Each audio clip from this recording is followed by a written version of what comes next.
যে পয়লা বৈশাখটা দেখলাম একটু নিট অ্যান্ড ক্লিন মনে হলো আমার কাছে। যখন আসলাম তখন দেখলাম সিকিউরিটি ব্যবস্থা অনেক ভালো, আর হচ্ছে একটু গরম লাগতেছে, তাছাড়া সব কিছু অনেক সুন্দর। নিরাপত্তা অনেক ভালো ছিল, অনেক নিরাপদ, আসার সময় অনেক পুলিশ, তারপর র্যাব অনেককে দেখলাম। আমার কাছে অনেক সেফ মনে হলো। অনেক আপুদেরকে আমি দেখলাম ওরা গোল্ড পরে এসেছে, এটা আমার মনে হয় আমি প্রথম দেখলাম। আগে কখনো গোল্ড পরে আসার সাহস ইভেন আমিও করিনি, তো আজকে আমি দেখলাম। আর এখানে অনেকেই এনজয় করছে, আমরাও করছি, কিন্তু হচ্ছে গরম বেশি এখন। আচ্ছা, সব ঠিক আছে। বাচ্চা কাচ্চাদেরকে নিয়ে একটু কিছু বলেন, তাদের জীবন ভবিষ্যৎ। আসলে ওদেরকে ওদেরকে পয়লা বৈশাখের শেখানোর সাথে জন্যই আমাদের পরিচয় করিয়ে দেওয়ার জন্য এখানে আসা। সাধারণত রওনার পর রওনাতে এই জিনিসটা ভালো দেখা যায় যে মানুষের ডিফারেন্ট টাইপ তারা সাজুগুজু করে, তারপর হচ্ছে বিভিন্ন প্রোগ্রাম হয়, এগুলো তো বাচ্চারা অভ্যস্ত না, ওদের দেখানোর জন্যই আসলে নিয়ে আসা।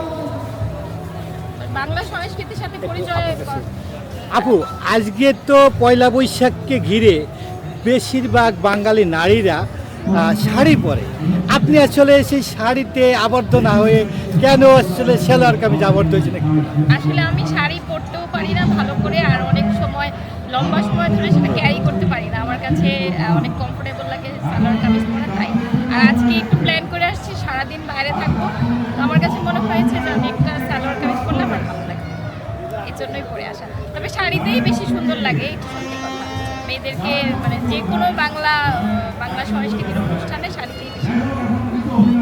পয়লা বৈশাখ উপলক্ষে পান্তা ইলিশ খাওয়ার পরিকল্পনা আছে কিনা? হ্যাঁ, পান্তা ইলিশ আমরা বাসায় খেয়ে আসছি, সকালে ঘুম থেকে উঠে ভর্তা, পান্তা ইলিশ সব খেয়ে তারপরে এসেছি। আমরা তো কয় আইটেমের ভর্তা গেলাম। হ্যাঁ, আমরা অনেক রকম ভর্তা বানিয়েছিলাম সকালবেলা, 7-8 রকম ভর্তা বানিয়ে, তারপরে ইলিশ ভাজা, তারপরে খেয়ে তারপরে এসেছি। এই জন্য আমাদের আসতে আসলে বাচ্চাদের জন্য এসেছি, ওদেরকে বাংলা সংস্কৃতির সাথে পরিচয় করে দেওয়া আমাদের বাবা মা হিসেবে দায়িত্ব, ওইটার জন্যই ওদেরকে দেখানো। আজকে নিয়ে কতবার আপনি এই পয়লা বৈশাখ উদযাপন করছেন এই রমনা?